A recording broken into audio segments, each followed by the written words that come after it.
আমি বহুবার ভেবেছি, আর নয়, পান খাবো না। কতবার যে মনে মনে প্রতিজ্ঞা করেছি, এবার ছাড়বো। কিন্তু আশ্চর্যের কথা কি জানেন? খেতে বসলে দেখি আমার মা আগেই পান সাজিয়ে রেখেছে। আমার সামনে থালা, আর তার পাশে চুপচাপ বসে আছেন তিনি। ভাত শেষ হলেই নিজের হাতে পানটি এগিয়ে দেন আমার দিকে।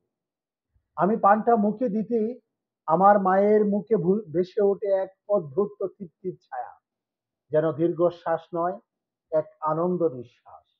আমি বুঝি এই পান আমার জন্য শুধু এক অভ্যাস নয়, এ আমার মায়ের নিখাত স্নেহ, তার মমতার অনবদ্য রূপ। আমার না খাওয়ার ইচ্ছে যতই প্রবল হোক, মায়ের ভালোবাসার কাছে তা প্রতিবারই হার মেনে যায়। এভাবেই পান নয়, মায়ের অদৃশ্য অথচ অটল অটল বন্ধনটুকুই প্রতিদিন নতুন করে আমাকে ঝরিয়ে দেয়।